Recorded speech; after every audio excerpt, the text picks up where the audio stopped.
Sërish zjarr në fushën e mbetjeve urbane të qytetit të Vlorës. Zjarri ka nisur prej së djeshme, i cili është përhapur me shpejtësi ndihmuar edhe nga era e fortë. Zjarrfikësit por dhe punonjës së bashkisë kanë mbritur në terren për izolimin e flakëve dhe shuarinë e tyre. Luan Kapaj, shefi i zjarrfikseve në Vlorë, tregon për situatën e rënë në zjarri, ku prej së djeshme dhe deri më sot zjarri ka përparuar i ndihmuar edhe nga era e fortë. Është mbajtur nën kontroll, por era e favorizon duke çliruar tym toksik edhe për banorët e lagjes kushtrimi është një rrezik, si edhe nga tymi, por edhe nga flakët të cilat mund të rrezikojnë banesat. Po thuaj se shërbimi i zjarrfikës ka gjithë natën që merret me izolimin, se që po aktivizohet kjo vatër zjarri këtu në fushën e mbetjeve dhe gjithë natën e ka mbajtur në kontroll për mos u përhapur më shumë në territorin e kësaj fushe.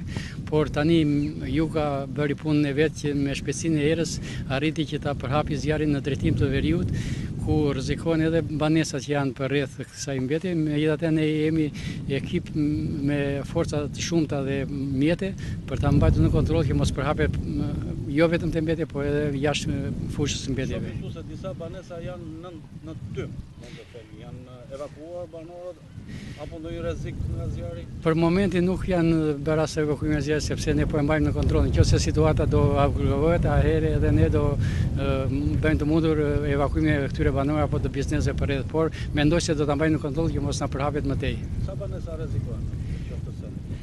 Po thuaj se gjatë vijës komplet këto banesat gjatë gjithë vijës së zjarrit.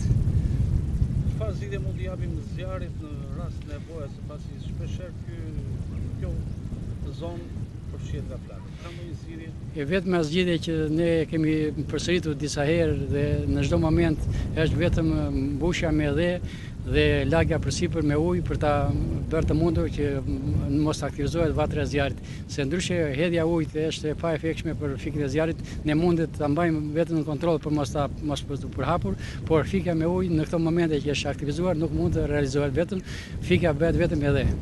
Shpeshherë fusha e mbetjeve përfshihet nga flakët, duke sjellë dhe shqetësime për banorët e Vlorës, por dhe për turistët. E vetmja zgjidhje sipas specialistëve është padyshim largimi i mbetjeve drejt landfillit të Sherishës dhe derisa të ndodhë largimi i tyre, kjo situatë alarmante do të vijojë të mbetet prezente.